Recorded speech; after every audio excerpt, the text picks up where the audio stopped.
마약 사건을 상담하다 보면은 의뢰인분들이 공통적으로 궁금해하는 부분이 있어요. 은밀하게 거래가 이루어지고 남몰래 투약을 하기 때문에 대체 경찰이 어떻게 알게 됐을까 하는 생각들을 많이 하시는데요. 이번 시간에는 이런 마약 사건들이 어떻게 적발되는지에 대해서 몇 가지 대표적인 예를 설명드리도록 하겠습니다.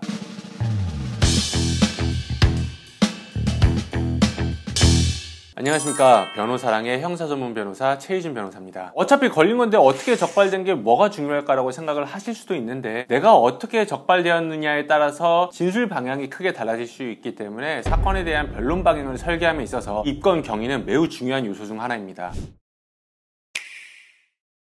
먼저 이 마약 사건의 대부분은 입금 이력을 통해서 적발이 됩니다. 마약류도 물건이다 보니까 당연히 돈을 주고 거래를 해야 되겠죠. 보통은 코인이나 대행사 혹은 무통장 입금을 통해서 주로 거래가 이루어지는데요. 내 명의의 코인 지갑과 계좌에서 마약 판매 계좌로 직접 이체를 했다. 당연히 이것은 역추적을 통해서 적발이 되겠죠. 누가 마약을 사면서 자기 명의로 돈을 보내겠어 라고 생각하는 분들이 계실 텐데 생각보다 많습니다. 지금도 3, 4년 정도 전에 입금을 했었던 이력 때문에 많은 분들이 마약수사대에 줄을 서서 조사를 받고 있는데요. 자기 명의로 입금해서 적발되는 분들이 상당히 많다는 거죠.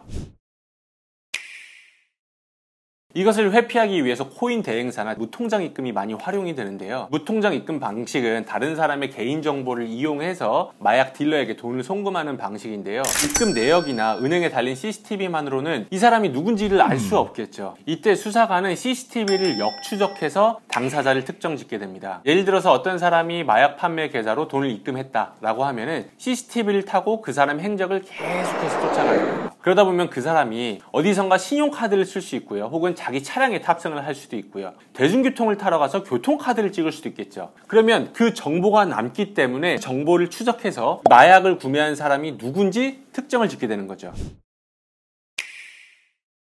그 다음은 이른바 공적에 의해서 입건되는 경우인데요. 마약 사건에 있어서 가장 큰 감용 요소 중에 하나가 바로 이 공적입니다. 공식적인 명칭은 수사협조인데요. 쉽게 이야기를 하면 마약 피의자가 자신이 알고 있는 다른 마약 사범들에 대한 제보를 했을 때 감형을 받는 일종의 제도를 의미하는 것인데요. 워낙 이 공적의 영향이 크다 보니까 입건된 마약 피의자들이 자신과 같이 마약을 투약을 했었던 혹은 자신에게 마약을 판매했었던 마약 사범들에 대해서 제보를 하는 경우들이 빈번하게 발생하고요. 대부분은 마약을 혼자 하지 않고 다른 사람들과 함께 하는 경우들이 많거든요. 그러다 보니까 이 중에서 한 명만 입건이 되면은 그 사람을 통해서 함께 마약했었던 사람들이 고구마 줄기처럼 줄줄이 적발이 되는 거죠.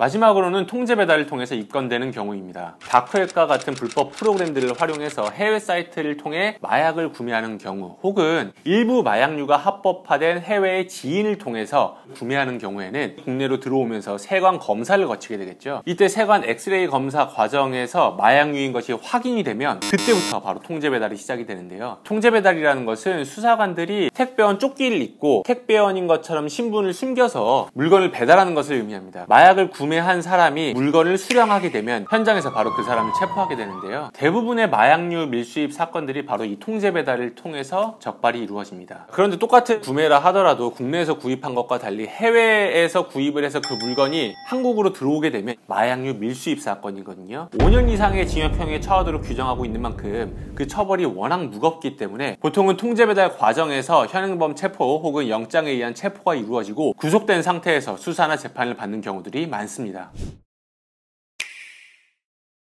그 외에도 다양한 방법들을 통해서 수사가 이루어지고 입건이 되는데요. 제가 경험했던 것 중에서 어이없었던 사건 하나가 마약을 판매하는 텔레그램 단체방에서 어떤 사람이 본인 이야기를 했었던 거예요. 보통 텔레그램 방 안에 수백 명, 많게는 1000명이 넘어가는 방들이 있는데 그 중에서 한 20-30% 정도는 마약 수사관들이거든요. 그분들도 항상 안에서 대화를 나누는 사람들, 마약 딜러들의 동향을 살피고 있는데 그런 단체방에다가 자신의 정보를 특정할 수 있을 만한 대화와 사진을 올린 거예요. 그래서 그것을 통해서 입건된 케이스도 있었죠. 사실 경찰과 검찰이 마음만 먹으면 모든 마약 사범들을 다 잡아들일 수 있다고 생각을 합니다. 절대 잡힐 것 같지 않아 많았었던 국내 해외에서 활동하는 유명한 딜러들이 대부분 구속이 되어 있는 상황이고요. 그 외에도 최근에 발생한 마약 범죄뿐만 아니라 몇 년 전에 발생했었던 마약 범죄에 대한 단서를 뒤늦게 확인을 해서 그때 마약을 판매했었던 혹은 마약을 구매했었던 수천 명의 마약 사범들이 수사와 재판을 앞두고 있습니다. 이번 시간에는 어떻게 해서 마약 사범들이 입건이 되는지에 대해서 간단하게 설명을 드렸는데요. 유익하거나 혹은 재밌는 정보가 되었기를 바랍니다. 지금까지 변호사랑의 최유준 변호사였습니다.